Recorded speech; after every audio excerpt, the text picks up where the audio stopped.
Buffalo Wild Wings has deals on deals on deals. Like buy one, get one half off Wing Tuesdays, buy one, get one free boneless Thursdays, and wing bundles from $9.99. Order now at BuffaloWildWings.com. With no fees or minimums and no overdraft fees, banking with Capital One is the easiest decision in the history of decisions. Even easier than choosing to keep the Grinch away from the toy drive. Who's going to deliver the toys to the kids?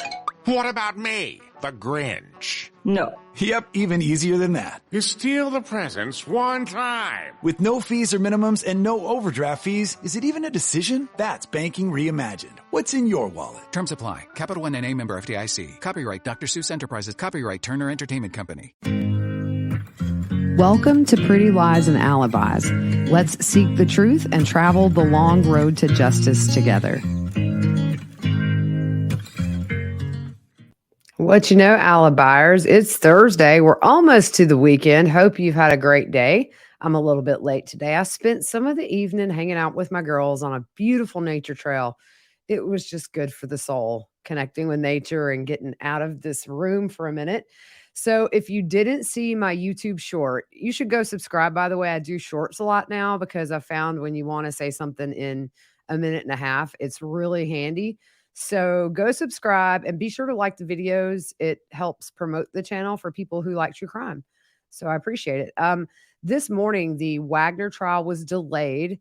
About 2:15 or so, a juror asked for 10 minutes and then it turned into 30. And we've seen this before. Somebody wasn't feeling too hot. So testimony should resume at 9 o'clock tomorrow. They started doing the crime scene at Dana Roden's house where Dana, Little Chris, and Hannah Mae were murdered.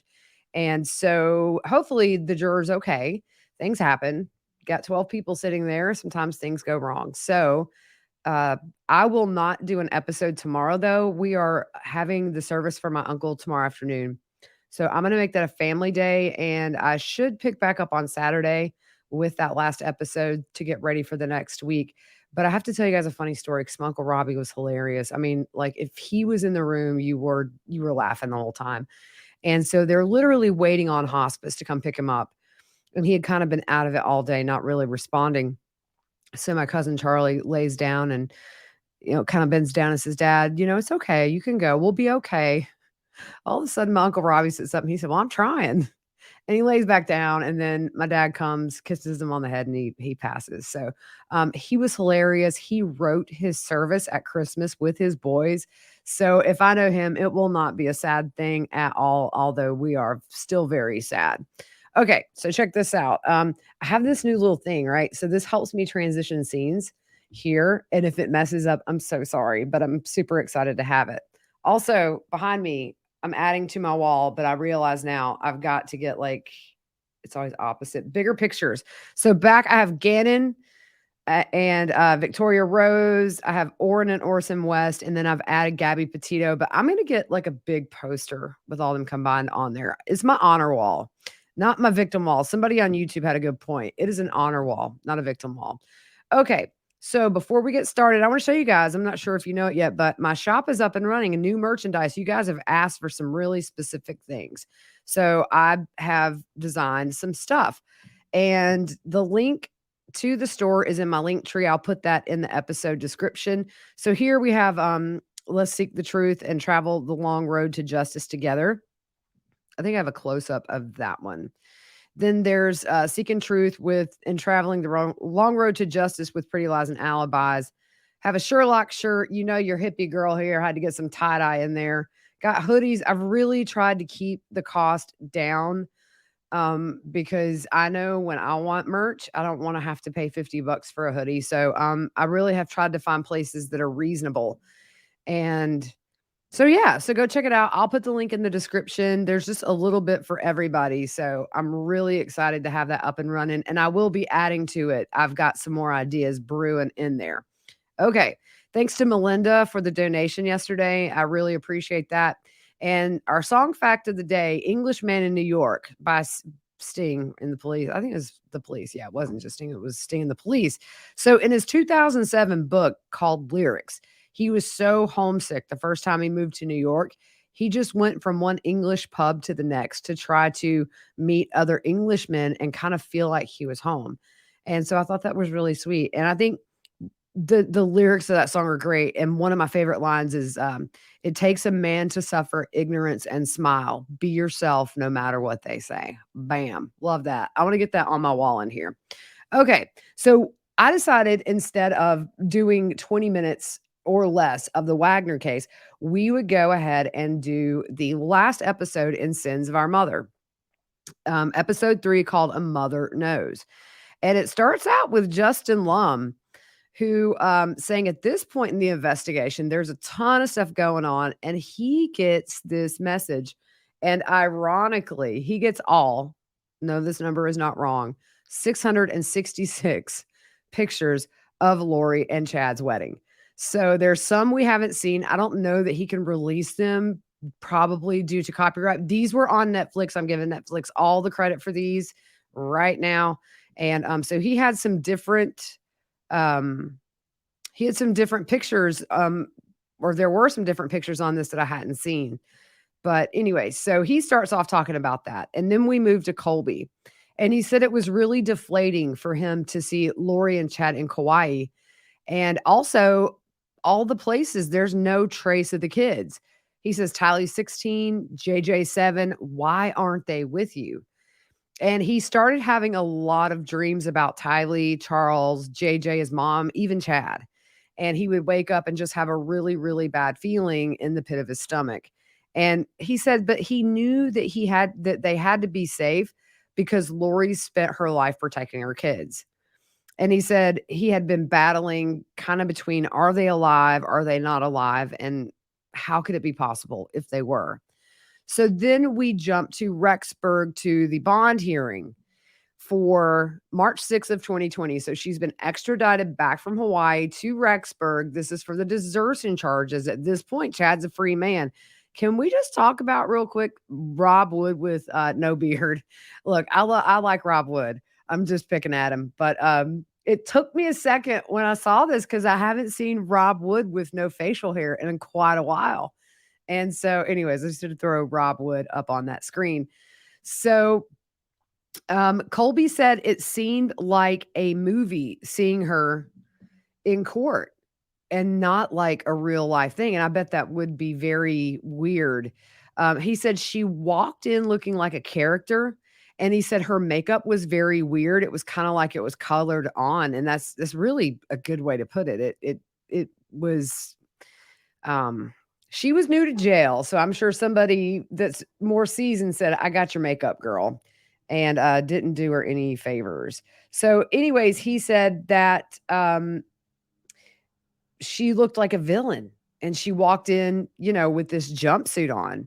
So that had to have been really surreal for Colby to see the woman that raised him now is a nationwide, worldwide story at this point. And he also said that she looked at Kay, Larry, and Brandon and smiled, and he wanted to just scream at her, what are you doing? So he says there's been, this, Rob Wood says there's been this alarming pattern in her life. We're just going to put that back up, guys. If you're not on, I will put this on the drive, link in the description of the pictures. But he said there's been this alarming pattern in her life, and there are 3 active investigations of suspicious deaths that she's related to, and the kids are still missing, and she's refused to help in any attempts to find them even before these charges were filed.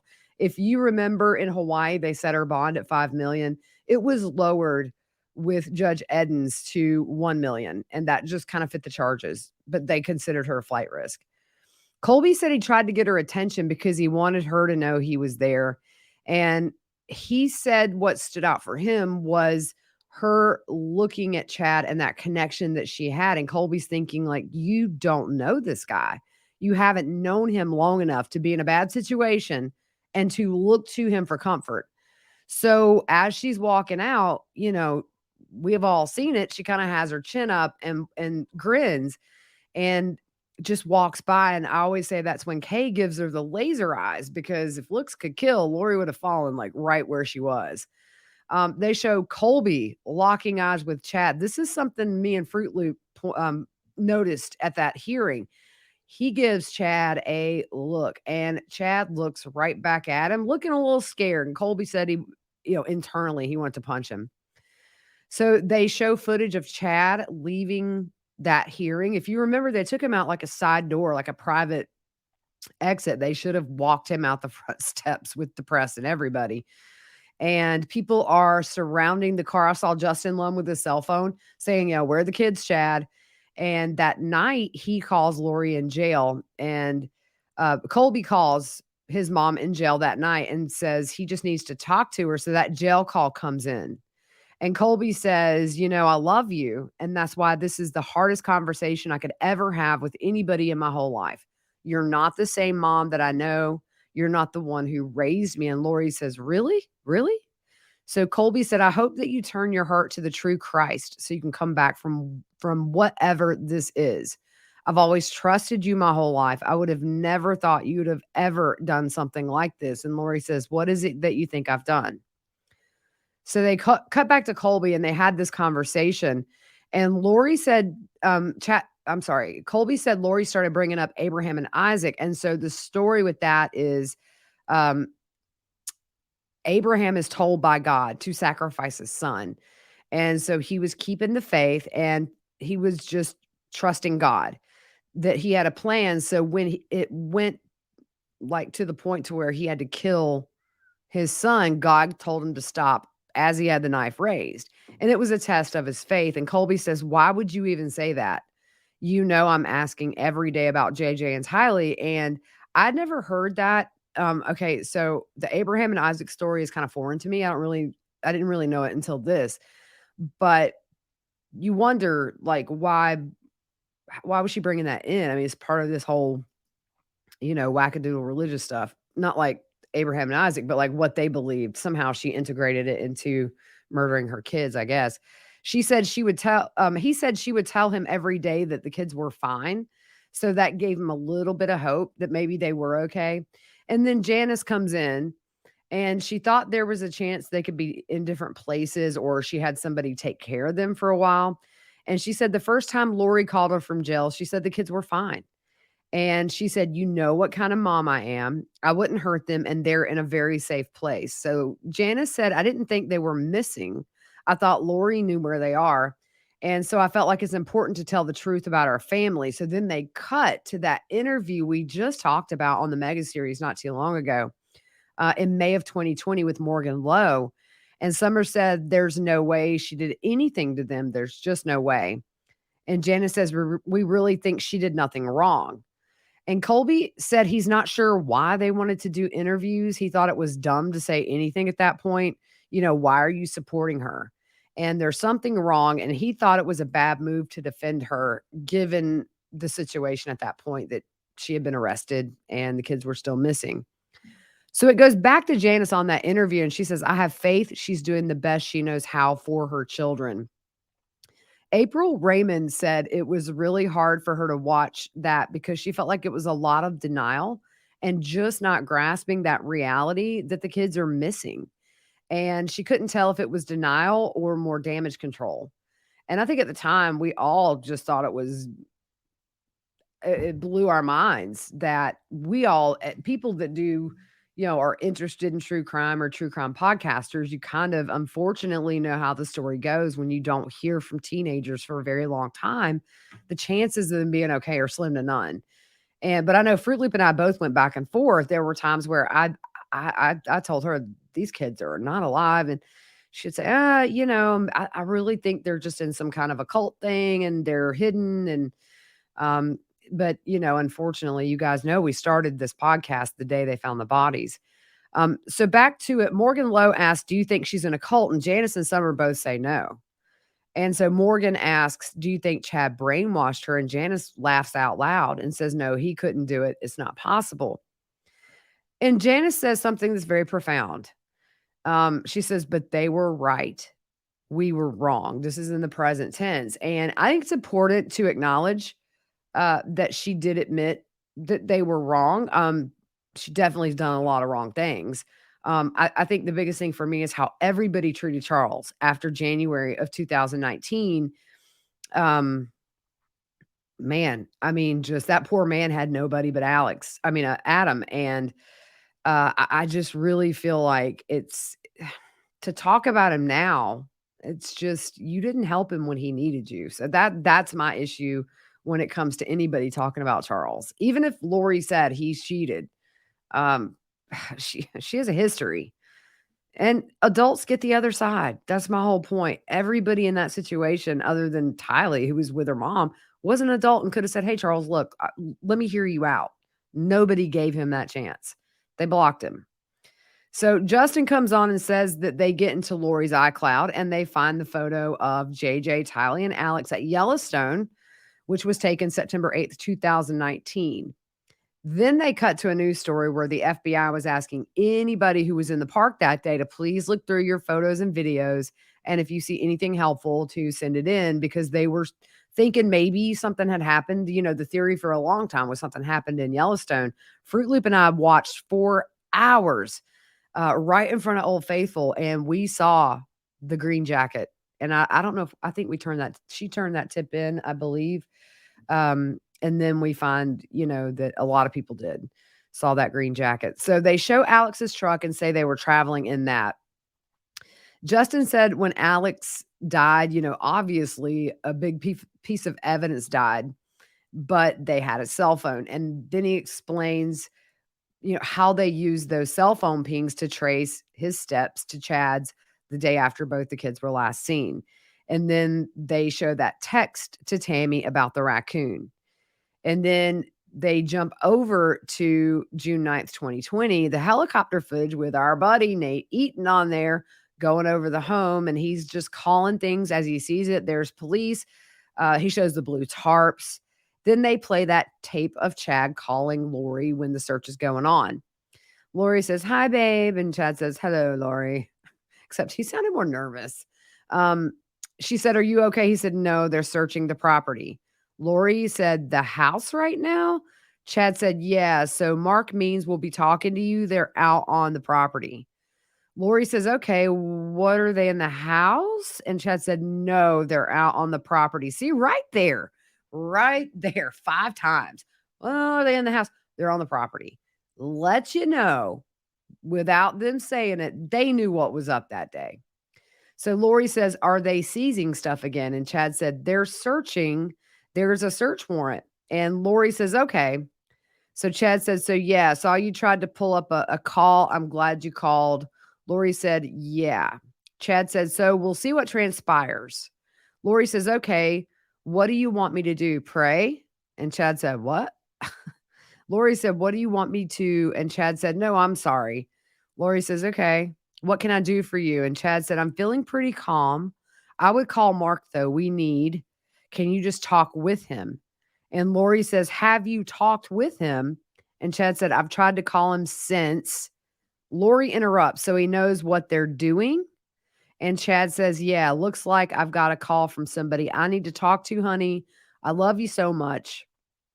Lori says, "Okay, I love you. Should I try and call you later?" And Chad's like, I don't know. You can try. I'll answer if I can. I love you, and we'll talk soon." Lori says, "Okay." Chad says, "I love you. I love you. I love you. I love you. Bye." So to me, that's going to come in the trial as well. Are they in the house? No, they're on the property.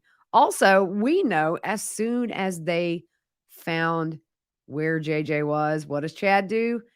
He gets the heck out of Dodge, punches the gas on his car, followed by marked police cars. And we know he gets arrested. So he knew what was going on. A witness said they saw his car take off and marked police cars went after him with lights and sirens. So Colby's back on, and he said the FBI called him and said they arrested Chad and they had found human remains on his property. And Colby said he could have just died right there. And he said he was asking the FBI agent, is it a little skeleton, a little person? Is it a teenager? Do you know? And the agent did not know yet. They show a clip where an officer is giving a press conference saying that human remains were discovered and an autopsy would be done to confirm the identity, and also that Chad had been arrested. Colby said it was just horrible to know there were human remains, and he really did not want to know if it was them. He says you rationalize and you try to protect yourself from being hurt, but in his heart, he knew it was Tylee and JJ. So they cut to a news report with Justin Lum from Fox 10 Phoenix, saying that he got a call from Kay Woodcock that morning and she was holding back tears and told him that one set of the remains were JJ's. And then a couple of hours later, family confirms the second set of remains were Tylee's. They show Larry in front of the house, and he is talking to a news crew, and he just can't get through it. This is shortly after they find the bodies, because if you look, there's still a police car there. It may have been a day or two after. They didn't give a date, but he just can't talk. And just he's crying, and it just broke my heart all over again to see him like that. So they go back to Janice, and she said it was horrible. It was an awful realization. I said I knew Lori couldn't hurt her kids, and I was wrong. And those two beautiful, talented, loving, generous kids had so much to offer and experience. I can't think about them without crying.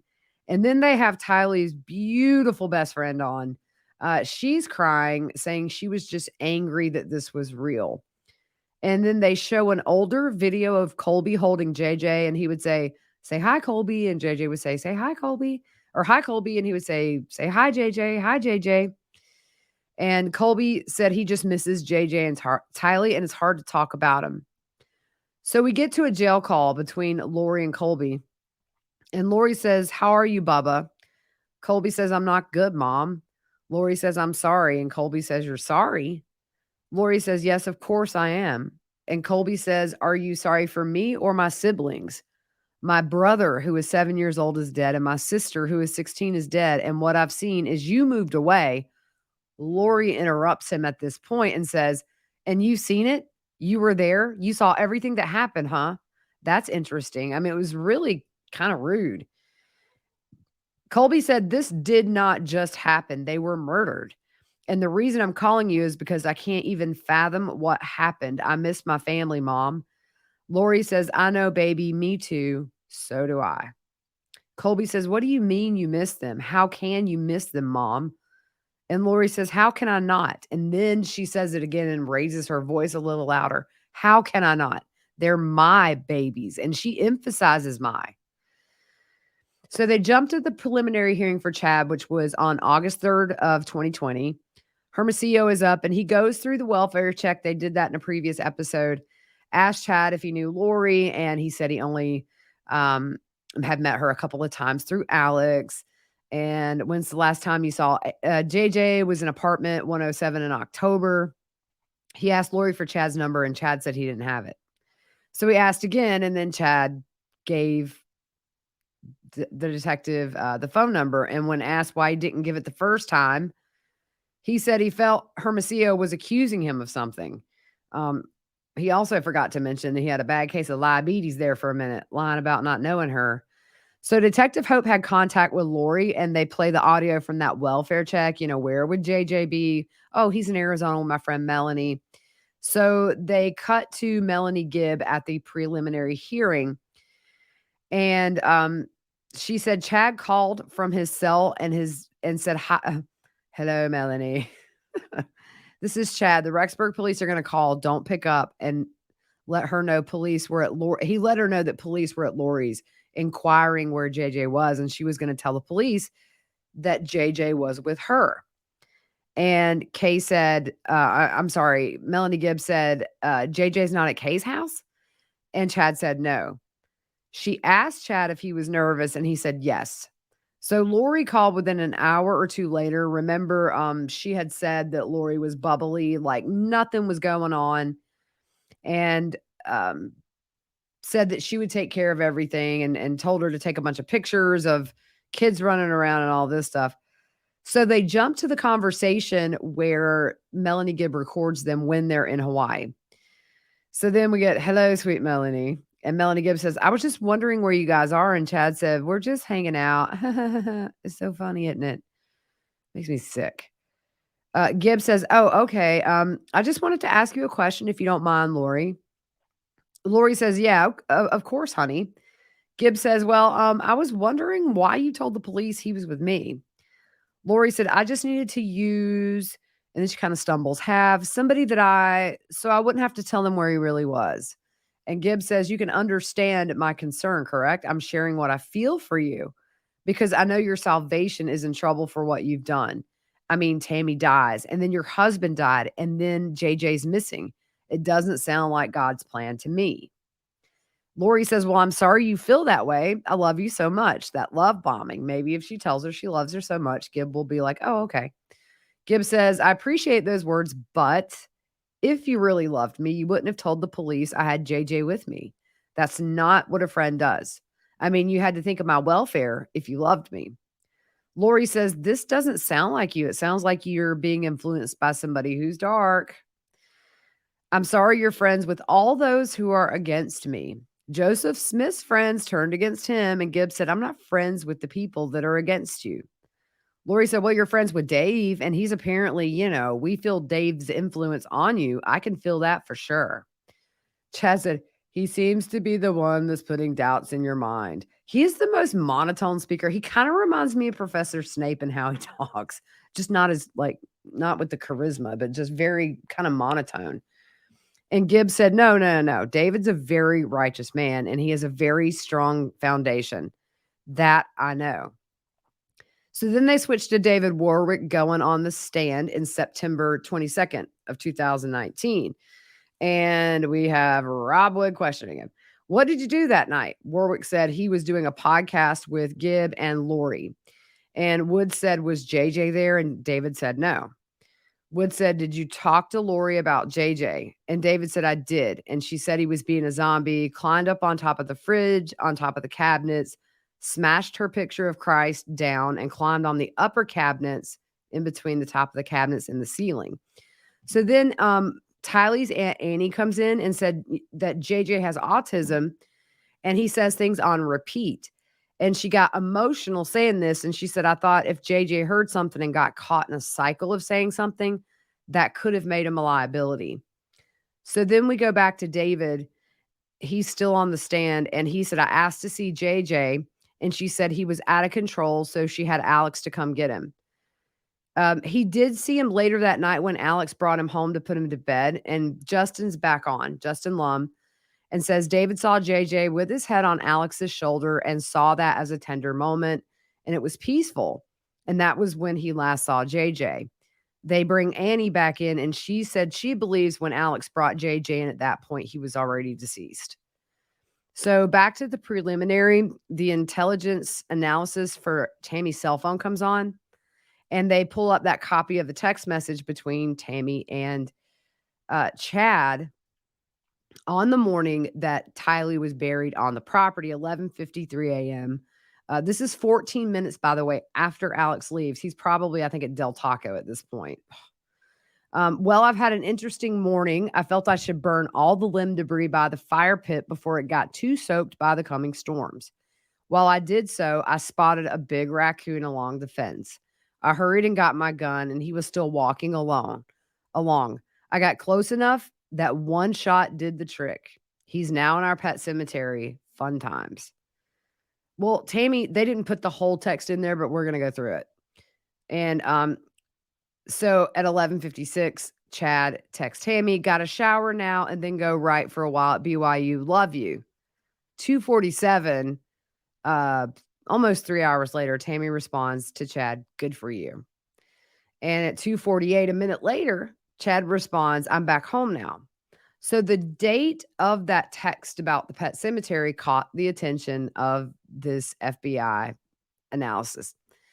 And Justin said they talk about the months that investigators across how many states, y'all? Hawaii, Arizona, Idaho. You're looking in Yellowstone. It's so many things. And they were both killed within a month of moving to Rexburg and were in Chad's backyard the whole time. I mean, Tylee wasn't there a week. So Steve Daniels was the senior team leader for the FBI based on the text message. He said based on the text message, they knew there was a pet cemetery. And if you guys remember, they went to Tammy Daybell's sister with an overhead shot of the property and said, do you know of a pet cemetery? And she said, yeah. And she pointed right to it. So Tammy's sister was instrumental in confirming the location of that pet cemetery where we know Tylee's remains were what they call partially buried. At JJ's burial site, once they removed some soil, they didn't go through the whole testimony he gave. He went through every phase until he actually could see it was JJ. But ultimately, he saw a child in red PJs, which is the same ones that were seen in a photo on the last day he's alive. It's on the couch. If you remember, he's playing with a cup and like a string. And Hermosillo recognized that was JJ when they uncovered him. And Colby said it's not even human to take your own two kids and do what they did. And so they kind of jump around at this point, court-wise. Lori waives her right for the preliminary hearing, and then it goes into the mental incompetency. And then they talk about halting the proceedings for her. Chad pled not guilty August 21st of 2020. So when they're asking him, he's like, not guilty. So he does sound like, say, not guilty. I mean, he had like so many charges. So they go back to Colby and Lori on a call, and he says, I can't tell you the level of suffering I've had to go through, and I'm talking the brink of my life because of your decisions. And Lori says, well, I'm definitely sorry about that. I never meant to cause you any pain of any sort, of any kind. I never wanted to. And Colby says, well, I'm not the victim. And Lori says, well, I'm sorry you don't really fully understand the situation. So Colby says, why weren't my siblings protected if it wasn't you? If you didn't do anything wrong, why were they murdered? Lori said, I've done everything to protect them their whole lives, as you know. Colby says, yeah, but their whole lives are gone now. They were killed. You guys decided that was spiritually your mission under the name of Jesus Christ. Lori says, I love you, but you don't know. You just don't know. So Colby kind of starts yelling at this point. You don't know. You need to turn your heart to Jesus Christ and let him save you. And Lori says, you'll see one day as I speak to you right now, you will see. And then Colby, they break that call. And then he's on the interview, just talking to the camera. And he says, you see how crazy that is, that nothing's your fault, which is, that's typical Lori. Nothing's ever been her fault. Her divorce with Joe Ryan wasn't her fault. Her divorce with Charles wasn't her fault. He was cheating, which we know was hogwash. Nothing's ever her fault. But Colby says, you did nothing wrong. You have no idea what happened. And sorry, you don't have a fuller understanding, meaning him, as if she's saying you don't have the understanding I do. But if you remember, Lori felt up here spiritually and felt everybody else was below her. And so I kind of felt like that was sort of the vibe. So he said to listen to her flip that script was just unbelievable. And so they go to the news where Lori and Chad are finally indicted for the kids and for Tammy. And then while Lori is at the state mental hospital, she's indicted in Arizona for Charles's murder. Had Alex been alive, he would have been indicted right along with them. Janice says, I want to be as kind to her as I can be. I don't see any reason to pile on to someone who's done something so awful. I think whatever happens will just happen. She's in jail, and I think she'll be there for the rest of her life.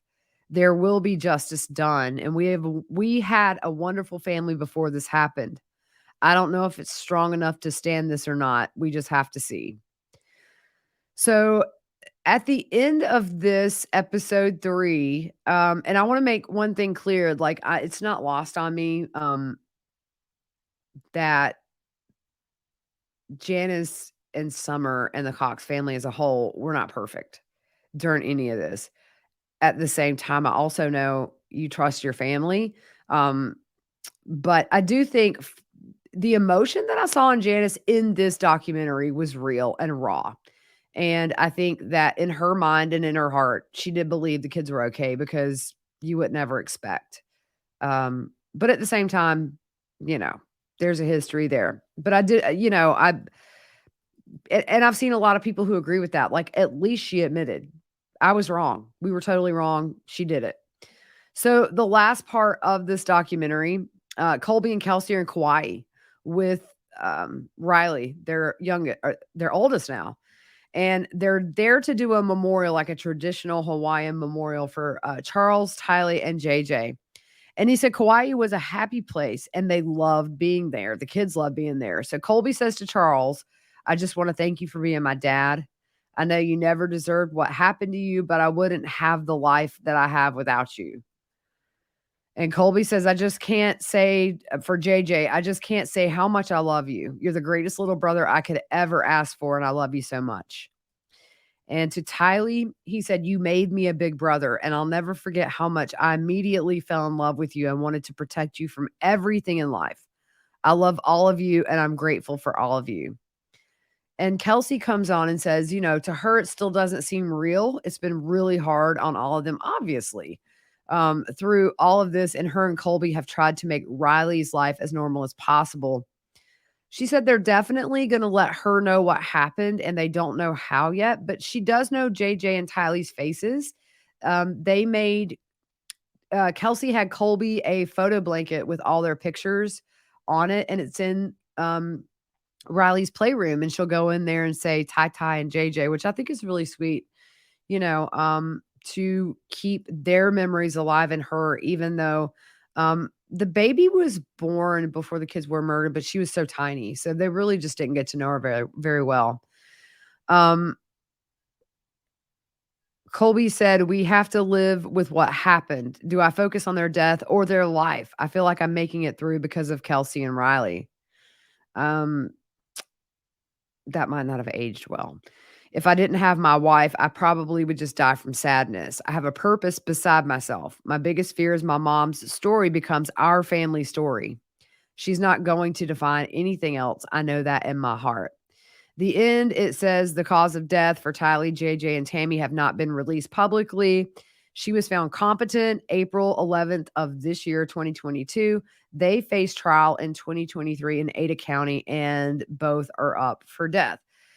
So that ended, which I'm sure after this trial, there's going to be a lot of these made. There's going to be probably a second part. I mean, honestly, Netflix could do a 50-part, long run series on this case and probably still leave things out. We're on episode 54 on this mega series, and we're not done. We probably still have 3 weeks or so to finish that. It's just convoluted, the craziest case I've ever covered. I thought that the documentary on Netflix was good. It really, hearing from the jailhouse calls especially, were interesting because it's just, we haven't heard her.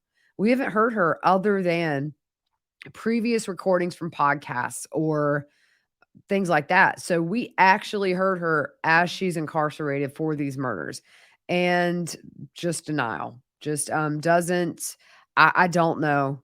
I'm not a psychiatrist. The story's tragic in every sense of the word. The recent news with Colby, I think really makes it difficult for some people to watch. And anyway, so overall, I thought it was well done. It's nice to hear from like Tylee's best friend. I've just always liked her. She seemed to be a big part of Tylee and JJ's life. You could see the love she had for JJ. And hearing Janice's point of view after the bodies were found, because we haven't heard from her until since they found the kids. And so now what do we do? Like, we wait and see, number one, are we going to have cameras for these hearings, these motions? I'm not going to doubt if they get yanked. I'm curious to see, are we going to have a live stream for trial? We just don't know. But hopefully this trial gets off and going, because time's ticking and these families need closure.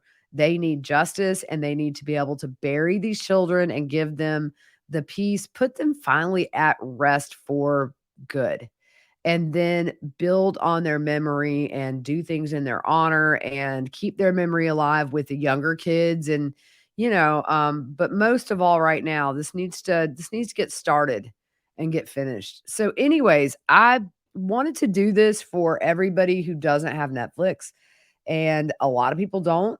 So I hope you've enjoyed it. I enjoyed watching it. I'm actually going to rewatch at some point, because I was just stopping and starting the whole time writing notes for this. So I'd like to just sit down and actually watch the whole thing.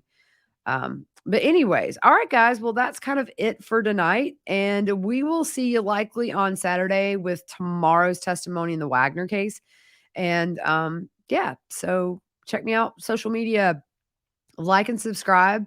the video, and you can hit that little bell and get notifications if I put up a short or anything. If there's a little piece of news like the Melanie's being charged with the tampering of the computer, wasn't enough for a full episode, did that in a short. So make sure you subscribe. If you look, we are over 9,025 subscribers on YouTube, and I'm just blown away. So you guys rock so much. All right. Have a good rest of your evening, and we'll see you on Saturday.